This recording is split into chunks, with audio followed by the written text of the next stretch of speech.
The Pacers stunned the top-seeded Cavs last night by going into their house and taking game one. Donovan Mitchell's 33 points weren't enough to overcome poor shooting from deep, and Tyrese Halliburton's all-around performance of 22 points and 13 assists. Post-game, Mitchell spoke on what he took away from his team's loss. You got to come in and give them credit. To make shots on the road, game one set that tone. That's credit to them, but, never hang in your head. Don't trip. That's pretty much been the message the whole time. And even tonight, understanding that, look, we didn't play our best basketball, we'll be better. So our message is pretty much consistent regardless. But, understanding that, hey, we found some things that we can, better at, and we'll be better. Perk, quickly, and I mean quickly, make your point. Are the Cavs in trouble after their game one loss?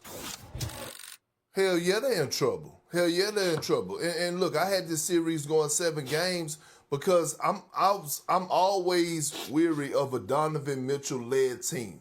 That his teams that's led by him never go to a conference finals, right? And when you look at what the Pacers do, they play agenda-free basketball offensively. They don't care who gets to shine. By the way, I think we all forgot this was a team that went to the conference finals against the NBA champions last year. These guys have experience, right? When you think about those guys and what they do defensively, they get into you. Tyrese Halliburton showing the leadership last night on the road, setting the table for everybody, picking his spots when to attack and be aggressive.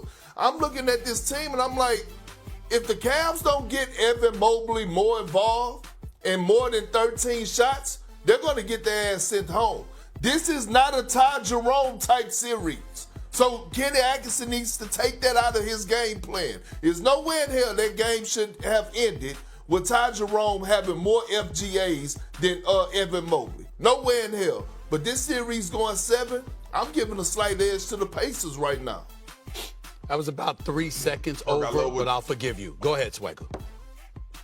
Well, don't take my damn 3 seconds telling him he 3 seconds over. Listen, I agree with you, Perk. I agree with you, man. Agenda-free basketball, and I love what Halliburton's doing. He turned this thing on in March. I think he averaging like 20 and 11 since March.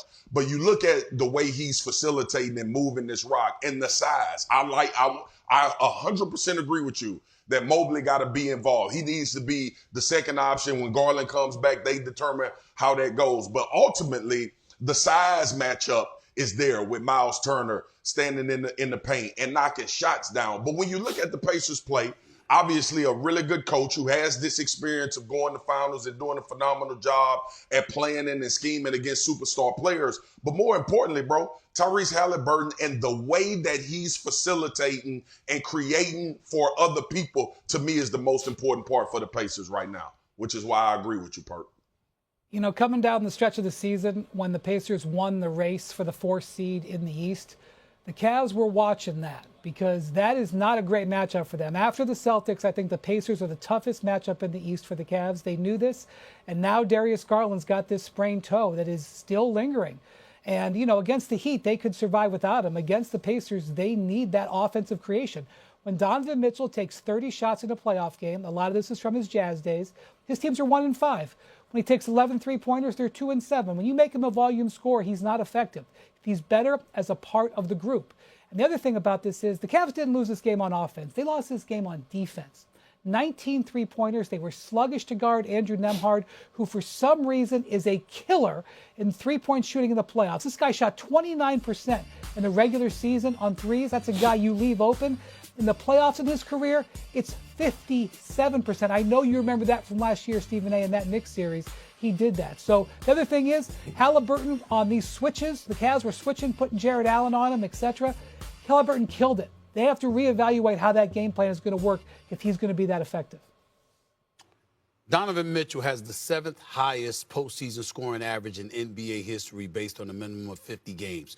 Just so y'all know, Michael Jordan with 33.4, Luka Doncic with 30.9, Allen Iverson with 29.7, Kevin Durant with 29.3, Jerry West, God rest his soul, 29.1, LeBron James, 28.4, and then there's Donovan Mitchell at 27.9 in 59 games. Yet, Despite So that what's your scoring point? prowess, his teams, the Jazz and Cavs, to piggyback off your point, Big Perk, they've won only 4 of 11 playoff series he's played in. So that's the situation right now for a guy that's been named an all-star for his 6 consecutive seasons. Donovan Mitchell's going to have to get it together if the Cleveland Cavaliers are going to advance. Yes, go ahead real quick. Go ahead. Ball dominance is cool.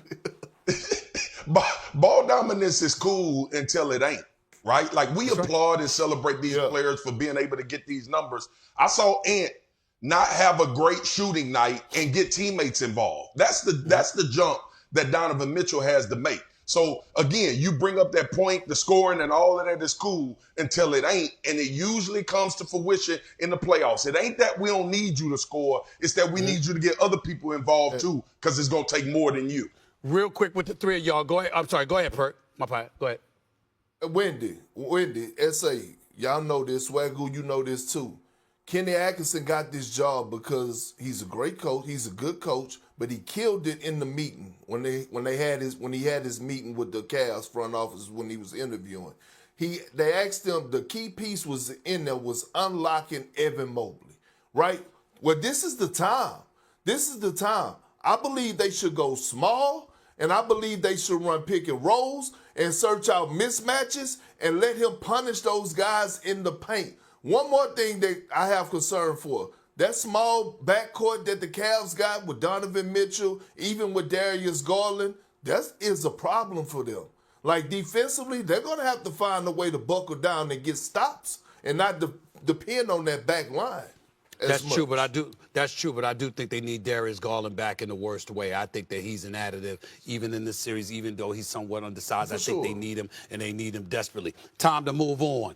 Ant-Man. 1 seed. So what is the number one takeaway we take from that game last night? Darius Garland misses his 3rd consecutive game with a sprained toe. That is obviously very concerning. He has had time off, still was not ready to play. He is day-to-day going forward. Obviously, the Cavs, when you miss an all-star guard and all of a sudden Donovan Mitchell has to take 30 shots, it's concerning. But the reason the Cavs lost this game was because of their defense. They can score without Darius Garland, I promise you.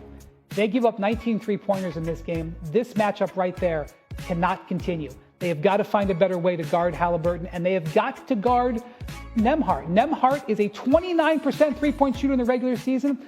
Somehow in his playoff career, he shoots 51%. Ask the Knicks, if you remember last year, about what happened there. Or 57. I had the number wrong.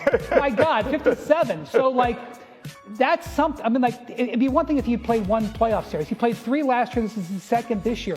The Cavs have to rework their game plan. It's not going to work the way they came out yesterday. Jay Will, are the Cavs in trouble? Greeny, I am extremely concerned about the Cavs. Number one, Garland in that situation. And number two, defensively, you talk about one of the best teams defensively in the league. I mean, they just look